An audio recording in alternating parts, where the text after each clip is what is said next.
Meados da década de 2060, o planeta Terra vivia paralisado sob o espectro de um holocausto nuclear iminente, dividido entre dois blocos. No Sudeste Asiático, uma península coberta por florestas tropicais densas estava prestes a se transformar no tabuleiro geopolítico mais violento daquela era. Assombrados pela teoria do efeito dominó, generais do Pentágono temiam que a queda de um país arrastaria todos os vizinhos para a órbita soviética. O pretexto definitivo veio com o polêmico incidente do Golfo de Tonkin, quando contra-torpedeiros americanos alegaram ter sofrido um ataque direto no mar. As engrenagens burocráticas aceleravam em Washington, enquanto ordens de mobilização militar eram carimbadas com urgência máxima para o envio de tropas. Nos quartéis soviéticos, assessores de inteligência monitoravam os movimentos ocidentais, enviando secretamente carregamentos massivos de fuzis AK-47 ao norte. Nas vilas rurais, líderes revolucionários. O destino estava selado. O aço e a tecnologia da maior potência industrial do mundo testariam a vontade obstinada de um povo asiático. Em março de 1965, o Comando Militar Americano iniciou a Operação Rolling Thunder, a campanha de bombardeio mais prolongada desde a Segunda Guerra. Ondas contínuas de bombardeiros B-52 cruzavam os céus para estraçalhar a infraestrutura logística e os depósitos de suprimentos do Vietnã do Norte. Para forçar a rendição, os céus foram tingidos pelo brilho do napalm, uma gelatina incendiária que incinerava florestas inteiras instantaneamente. Enquanto as bombas caíam, as praias de Da Nang testemunhavam o desembarque oficial dos primeiros batalhões de fuzileiros navais americanos. Apoiando o avanço, blindados pesados Patton rompiam as dunas em direção ao interior do país, afirmando a massiva presença mecânica ocidental. Cargueiros navais descarregavam milhares de toneladas de suprimentos, criando gigantescas cidadelas logísticas de aço e concreto no meio do litoral asiático. Baterias pesadas de artilharia instaladas em bases avançadas disparavam dia e noite contra coordenadas cegas escondidas nas montanhas distantes. As colunas de fumaça preta rasgavam o horizonte, anunciando aos nativos que uma força altamente destrutiva havia chegado para ocupar suas terras. Cientes da enorme desvantagem em um confronto direto, os guerrilheiros conhecidos como Vietcongs adotaram a milenar tática da guerra de guerrilha. Eles abriram mão de uniformes, misturando-se com camponeses locais de dia e atacando como fantasmas implacáveis sob o manto escuro da noite. Para as patrulhas dos Estados Unidos, caminhar pelas trilhas tropicais tornou-se uma tortura mental. Não existiam linhas de frente definidas. Cada árvore milenar e cada arbusto balançando com o vento podia esconder o cano de um rifle ou uma emboscada mortal imediata.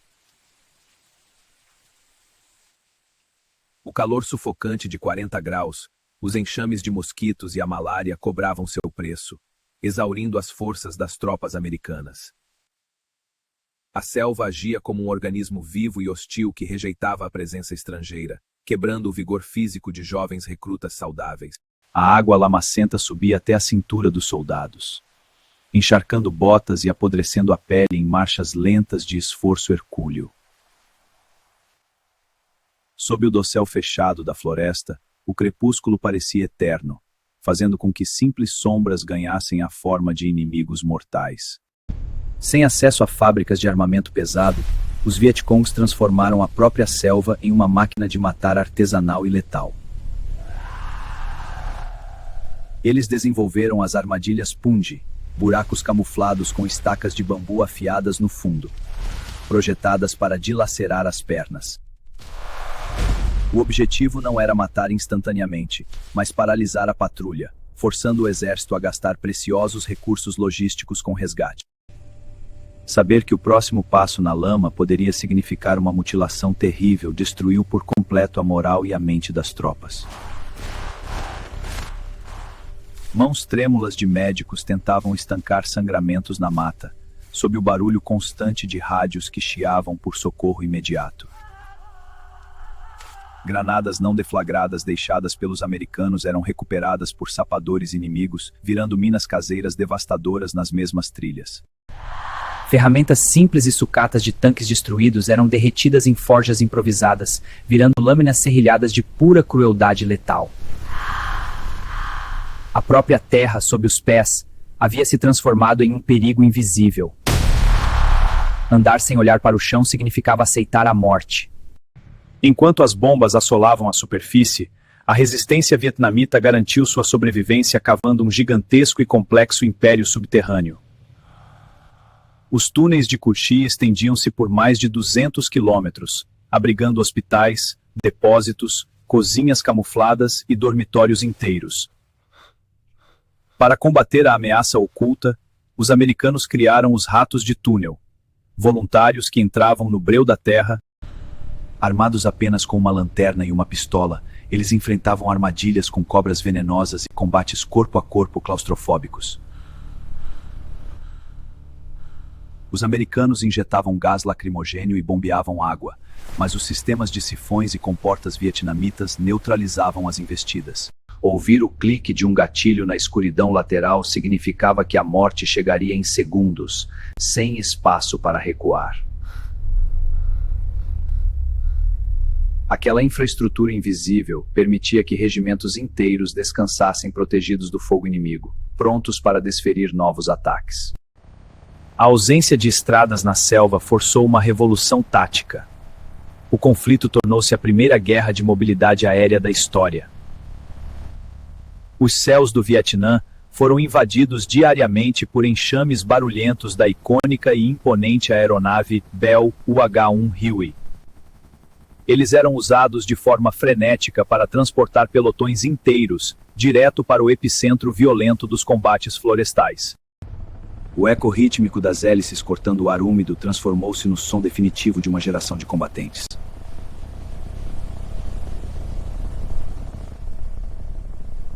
Ao tocarem o solo, as aeronaves erguiam ventanias colossais enquanto os soldados saltavam sob nuvens de fumaça sinalizadora.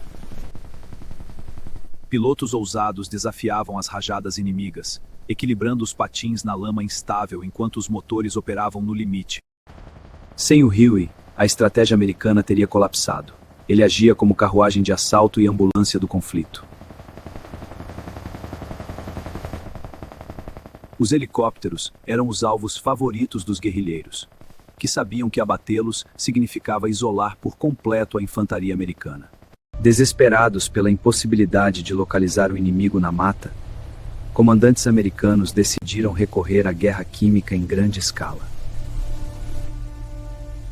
A Operação Ranch Hand despejou mais de 70 milhões de litros de herbicidas tóxicos, principalmente o infame agente laranja.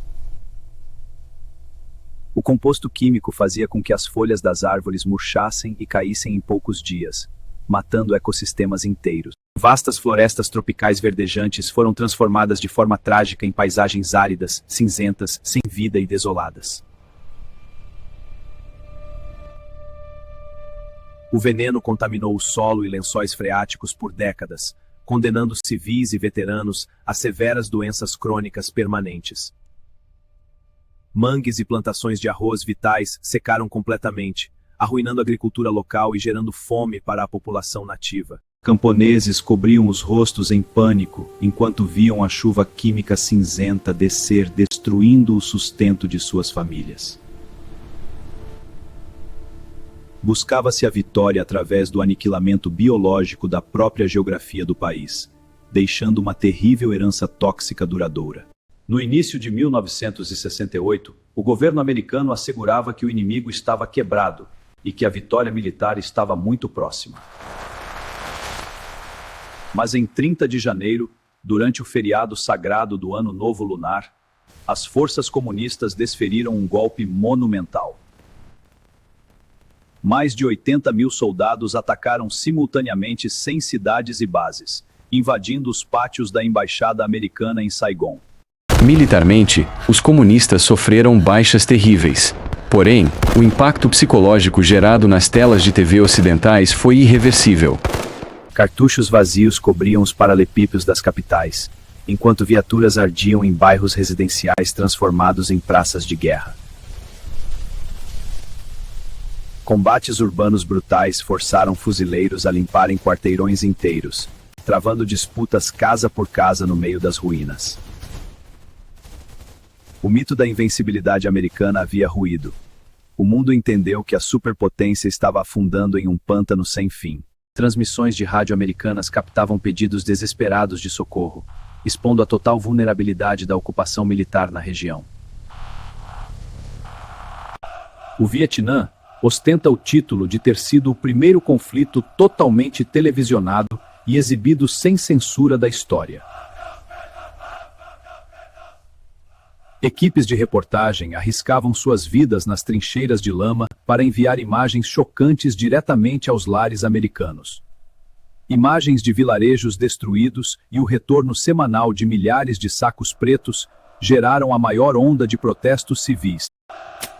Washington percebeu com amargura que estava perdendo a batalha mais importante, o apoio moral de seu próprio povo. Confrontos violentos entre policiais e estudantes tomavam os campos das universidades, fraturando o tecido social interno da nação. Artistas e músicos usavam suas vozes para amplificar o clamor por paz, transformando a cultura popular em resistência ativa. Nenhum exército se sustenta quando sua população rejeita a causa. O fronte doméstico colapsou, selando o fim da intervenção. O conflito dividiu mesas de jantar e destruiu famílias inteiras nos Estados Unidos, gerando desconfiança crônica no governo. Sem apoio político e sufocado por gastos econômicos astronômicos, o governo americano assinou os Acordos de Paris em 1973. O ato final ocorreu em 30 de abril de 1975 com a queda de Saigon, chocando o mundo ao vivo.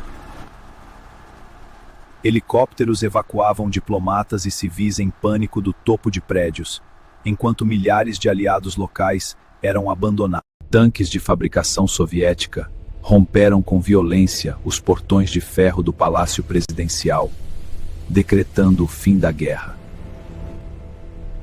Funcionários queimavam papéis secretos às pressas enquanto as esteiras dos blindados norte-vietnamitas ocupavam as grandes avenidas.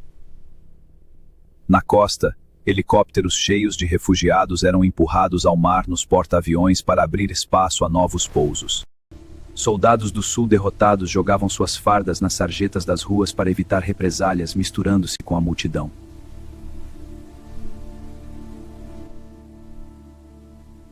A bandeira comunista subia no mastro central da cidade rebatizada de Ho Chi Minh, encerrando a intervenção ocidental. O custo humano foi imensurável: 58 mil americanos mortos e 2 milhões de vidas ceifadas no Vietnã. Ao retornar, os veteranos não encontraram desfiles ou aplausos, mas sim o desprezo de uma nação dividida pelo trauma. Centenas de milhares sofreram com o estresse pós-traumático, caindo no vício e no desabrigo pelas grandes metrópoles. A ferida psicológica moldou a política externa por gerações, gerando um medo crônico de novas guerras sem saída. Mães de ambos os lados choravam seus mortos em cemitérios silenciosos, unidas pela mesma dor universal devastadora. Crianças nascidas em vilas rurais vietnamitas décadas depois ainda sofrem com sequelas graves causadas pelo agente laranja. A guerra terminou nos mapas políticos, mas continuou viva e sangrando na mente daqueles que testemunharam o horror. O trauma fixou-se na história como o exemplo máximo de como intervenções militares arrogantes cobram um preço impagável. Décadas depois, a selva recuperou suas cores vivas, mas crateras de bombas e tanques enferrujados continuam expostos. O conflito provou que tecnologia bilionária desmorona diante da determinação cega de um povo disposto a morrer por sua terra. A saga de 1965 permanece como testemunho definitivo de como a floresta engoliu e derrotou um império de aço. Hoje, barcos de madeira cruzam pacificamente o delta do Mekong, onde o tempo transformou a fúria em silêncio histórico. Antigos inimigos mortais hoje caminham juntos e reconciliados pelas mesmas trilhas que serviram de palco para o pesadelo. O Vietnã ergueu-se das cinzas e das toxinas químicas como um monumento vivo à resiliência do espírito humano. Crianças aprendem a tenacidade de seus avós em escolas iluminadas, sem o medo de bombardeios rasgando os céus. A selva silenciou as armas, restando a lição imperecível de que a dignidade nacional não pode ser destruída.